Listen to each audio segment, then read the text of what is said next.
എല്ലാവർക്കും പ്രൊമോ റിവ്യൂയിലേക്ക് സ്വാഗതം. ഈ റിവ്യൂ ഇഷ്ടപ്പെടുവാണെങ്കിൽ ഒന്ന് ലൈക്ക് ചെയ്തും സബ്സ്ക്രൈബ് ചെയ്തും സപ്പോർട്ട് ചെയ്യണേ. ഇപ്പോൾ വൈജയന്തി അലീനയുടെ റൂമിലേക്ക് കയറി വരുന്നുണ്ട്. എന്നിട്ട് അലീനയെ എങ്ങനെയെങ്കിലും കുത്തിപ്പറയുക, ഒന്ന് നോവിക്കുക എന്നത് തന്നെയാണ് വൈജയന്തിയുടെ ലക്ഷ്യം. പക്ഷേ പുലി പോലെ തിരിച്ചു നിൽപ്പുണ്ട് അലീനയ്ക്ക് പണ്ടത്തെ ആ സങ്കടവും ഒന്നും ഇപ്പോൾ ഇല്ല. എന്ത് പറഞ്ഞാലും അപ്പം സ്പോട്ടിൽ നല്ല മറുപടി കൊടുക്കുന്നുണ്ട്. അപ്പോൾ മാമച്ചായൻ കുറച്ച് ഡ്രസ്സും സാധനങ്ങളൊക്കെ മേടിച്ചു കൊടുത്തായിരുന്നല്ലോ മാമച്ചായനും ഗ്രേസിയമ്മയും കൂടെ കൂടി.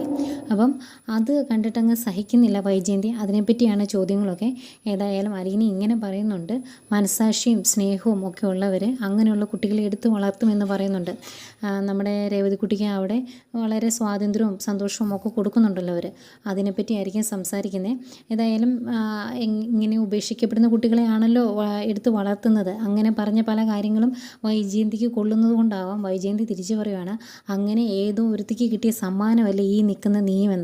അന്നേരം അത് കേൾക്കുമ്പം അലീനയ്ക്ക് ചെറിയ വിഷമം വരുന്നുണ്ട്. വൈജയന്തി തന്നെത്താനെ അലീന പറഞ്ഞാലോ മുഖത്ത് ചെളിവാരി തേക്കുവാണല്ലോ എന്ന് ഓർക്കുമ്പോൾ ചെറിയൊരു സമാധാനം. എന്നിട്ട് പറയുന്നുണ്ട്, സൂക്ഷിച്ച് ദുഃഖിക്കേണ്ട, ഇതുപോലുള്ള സമ്മാനങ്ങൾ കിട്ടാതിരിക്കട്ടെ എന്ന് പറയുവാണ്. അത് കേൾക്കുമ്പം ദേഷ്യമാണ് അലീനയ്ക്ക് വരുന്നത്. ഇതൊക്കെയാണ് പ്രമോ ആയിട്ട് കാണിക്കുന്നത്.